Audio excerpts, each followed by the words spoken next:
et puis on a aussi Télécom Valley. Voilà, qui se permet de reconnaître le palais. Et l'Institut européen, j'allais le dire aussi. Voilà, donc c'est parti. Je vais tout de suite passer la parole à la personnalité qui nous a permis d'organiser cet événement, qui l'a financé, et qui est M. Franck Bert, Merci Alexandre. J'ai 3 minutes pour vous dire que je suis très heureux d'être là, d'avoir participé à cette organisation. Je vais vous raconter comment, pourquoi. Et j'étais assis sur ces bancs en 1995. En fait, ce bâtiment n'existait pas. J'étais à côté. J'ai soutenu ma thèse, j'ai fait un DEA Vision artificielle et robotique au Polytech, qui s'appelle les CIEPA. J'ai soutenu ma thèse en calcul parallèle à côté. Je travaillais avec l'INARIA, les 3S, donc j'ai baigné dans cet environnement. Après, je suis parti au Canada, aux États-Unis, et j'ai été embauché à l'époque par une autre société, mais un an plus tard, je suis arrivé en Californie. En 1999, j'ai été embauché par l'entreprise NVIDIA, qui doit être bien connue maintenant. Donc ça fait 25 ans que j'ai le même emploi. Je travaillais en Californie pendant 12 ans, 13 ans, et maintenant je vis à Valbonne, pas très loin d'ici.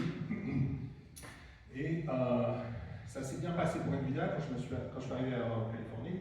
Les entreprises comme NVIDIA, il y en avait 20. Donc j'ai eu un parcours assez chanceux de tirer le bon ticket dans la bonne entreprise qui est la plus grosse valuation aujourd'hui sur Terre. Et j'ai eu un parcours assez atypique, des études très moyennes au fin fond de la France.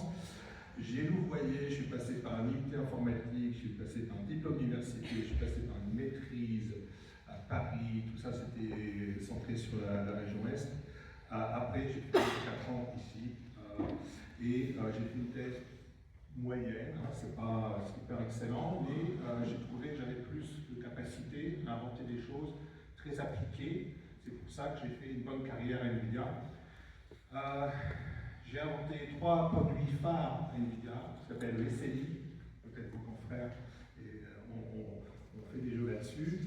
J'ai inventé Optimus, j'ai inventé GeForce Now, peut-être que vous l'utilisez, vous pouvez faire du jeu, vous pouvez avoir des jouets comme outil sur un terminal simple, et tout le calcul du rendu d'image est déporté dans le cloud, qui se situe à peu près partout.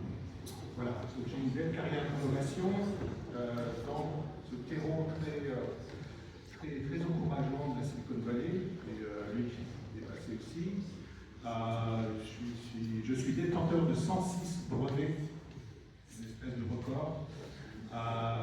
Mais au-delà du chiffre, j'ai aussi un accomplissement intellectuel personnel qui ne s'est joué qu'à force de travail, de travail constant, de curiosité, de patience, avoir la niaque surtout, développer des projets de A à Z, développer le proof of concept qui est sur le bureau un jour, et puis 7 ans plus tard, c'est au niveau mondial dans le cloud. Et NVIDIA, c'est surtout des caractères comme moi, c'est surtout un style de vie, c'est pas forcément un job. On prend quelque chose d'embryonnaire, on invente, et on va faire tout ce qui est faux autour, que ce soit les trucs les plus basiques, du QA, du test, de l'électronique, du bidouillage. Vous allez expliquer au marketing pourquoi ça fait une différence. Et en fait, le titre de Chief Architect, c'est un peu la maman du projet. C'est-à-dire que n'importe quel problème, il faut se le faire. Donc, effectivement, c'est bien d'avoir une formation en informatique, mathématiques, microélectronique, mais il faut aussi épaissir sa carrière avec une capacité à gérer les problèmes, même s'ils sont connexes à ce que vous voulez faire. Et donc, tout ça, à force de travail et de focus, on s'en sort. Il faut démêler des problèmes qui, des fois, ne sont pas forcément les vôtres, mais bon, il faut accompagner le projet jusqu'au terrain. Et je pense que ça doit résonner aussi avec Luc, d'être passé par là. Donc, j'ai tiré effectivement beaucoup de finances de cette aventure. J'ai choisi de faire un don de 400 000 € à Polytech, qui m'avait hébergé pieusement il y a 20 ans, 30 ans, et par l'intermédiaire de la Fondation, dont les représentants sont là, quelques autres personnalités, on a la possibilité pour les mécènes privés, comme moi, de dédier une part d'argent sur des sujets fléchés, ciblés, avec deux critères principaux pour moi, c'est l'idée de la recherche, de moi et là, on va en présenter, et de l'éducation, c'est Canada, ici.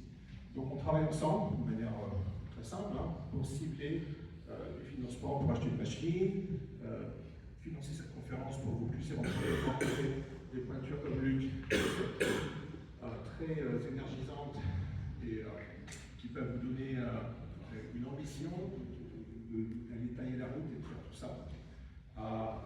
L'objectif, c'est de dépenser ces sous de manière très efficace. Vous pouvez y contribuer, envoyer vos suggestions, il manque un matériel, qu'est-ce qu'il faut, on va investir tant et ça va nous faciliter tant de choses.